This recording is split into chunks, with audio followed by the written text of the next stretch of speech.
They thought he was just another old man, quiet, fragile, harmless. But when the prison's most feared gang leader decided to make him his next victim, he had no idea he'd just picked a fight with a retired kung fu master.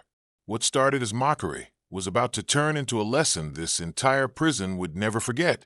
If you're part of the Black Visionaries family, hit that like button right now and subscribe for more jaw-dropping stories like this one. The steel gates of Ironvale Prison groaned open with a sound that cut through the morning fog like a scream.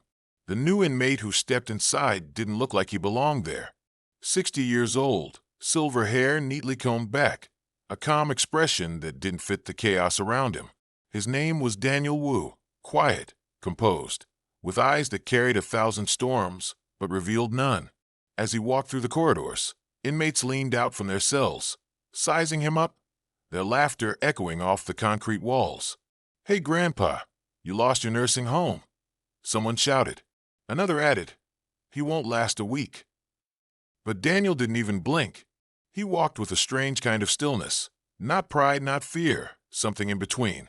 When he reached his cell, he set his few belongings down, folded his blanket neatly, and sat cross-legged on the bed, breathing slowly.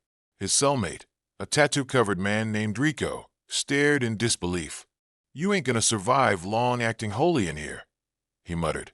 Daniel just smiled softly and said, "Survival isn't about noise. It's about peace." That night, the cafeteria was loud, hot, and filled with hostility. Daniel took a seat at the far end of the room, away from the chaos, and began eating in silence. That's when Rex Dalton entered, the prison's self-appointed king. Broad shoulders, neck tattoos, and a scar that ran across his left eye like a lightning bolt. Every inmate lowered their eyes when he walked by. Rex spotted Daniel and grinned. "Well, well, look who's joining the kingdom. Grandpa, you lost your walking stick." The table erupted in laughter. Daniel didn't respond. He kept eating slowly, as if Rex didn't exist. Rex slammed his tray down beside him. "You got guts ignoring me." Daniel finally looked up, calm and unbothered. "You mistake silence for fear," he said. Rex sneered. "And you mistake manners for safety." He leaned closer. "You'll learn." For the next few days, Daniel continued his quiet routine, reading, meditating, and exercising in his cell. His movements were measured, graceful, and oddly disciplined. Guards noticed his control. Inmates noticed his calm. Rex noticed his confidence and hated it. One afternoon, while Daniel was reading in the yard, Rex's men surrounded him. "Rex wants to talk," one said. Daniel closed his book and followed them. Behind the bleachers, Rex waited, chewing a toothpick. "You've been here a week and already think you're better than us," he said. Daniel's voice was steady. "I think we all have better selves we've forgotten." Rex chuckled darkly. "You talk too pretty for this place." He threw a punch, but before the blow landed, Daniel moved, fluid, effortless, like a whisper of wind. Rex's wrist twisted in an instant, and with one simple shift, Rex was face down on the dirt. Daniel didn't hit him. He didn't need to. He just stood over him, calm and still. "Anger makes the strong look weak," he said, and walked away. The yard froze. Even the guards exchanged looks. Nobody had ever made Rex Dalton fall. That night, whispers spread through Ironvale like wildfire. The old man dropped Rex. "He's special forces. He's a killer monk." No one really knew, but everyone suddenly gave Daniel space. Officer Jacobs, a veteran guard, grew curious. He pulled Daniel's file, and what he found stunned him.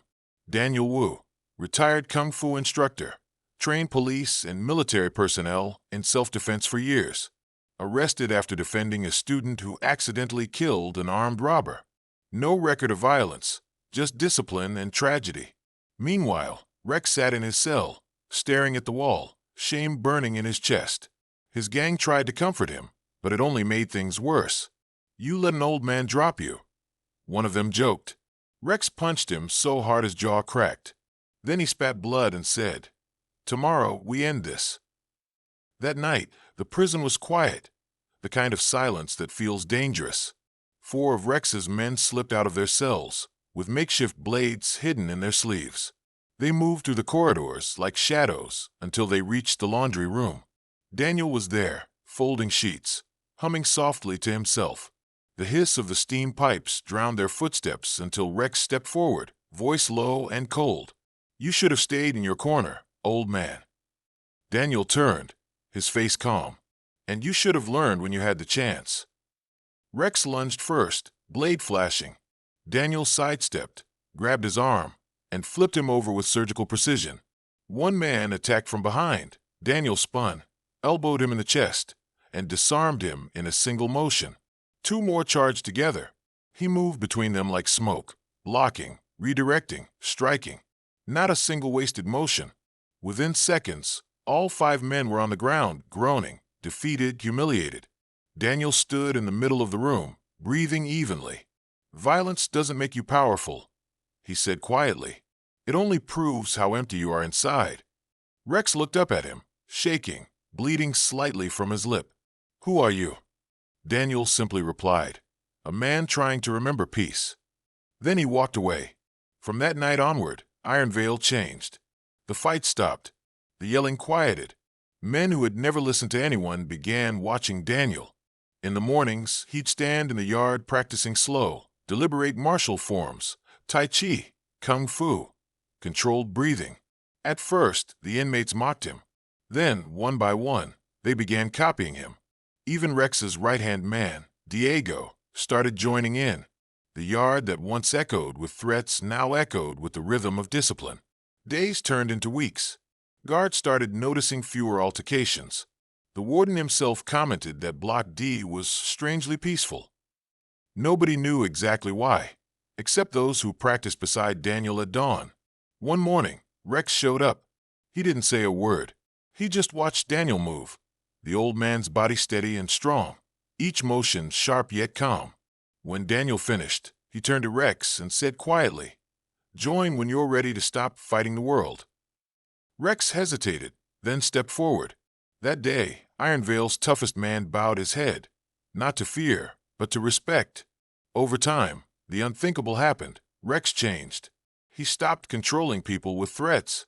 He started protecting weaker inmates. And he called Daniel teacher. When the warden summoned Rex months later, he had tears in his eyes. "Your record's clean," the warden said. "You're getting out early." Before leaving, Rex walked to the yard where Daniel was meditating. He stood silently for a moment, then said, "You changed me. You changed all of us." Daniel smiled faintly. "No, Rex. You just remembered who you were before anger took over." Rex reached out his hand. Daniel took it, firm and steady. That handshake said more than words ever could. When Rex walked out of Ironvale's gates that day, sunlight hit his face for the first time in years. He turned back and saw Daniel in the yard, still moving through his slow, graceful motions, surrounded by inmates who once lived by violence, but now moved in peace. A guard nearby shook his head. "That old man might never leave this place," he murmured, "but he's freer than any of us." And as the gates closed, the legend of Daniel Wu, the retired kung fu instructor who tamed the most dangerous prison in the state, lived on. Proof that true power doesn't come from violence. It comes from control, from calm, from the peace within the storm. Sometimes strength isn't in the fists, it's in the peace you carry when the world around you burns. If this story moved you, don't forget to like, subscribe, and share it with someone who needs to hear it. Until next time, stay strong, stay wise, and keep watching Black Visionaries.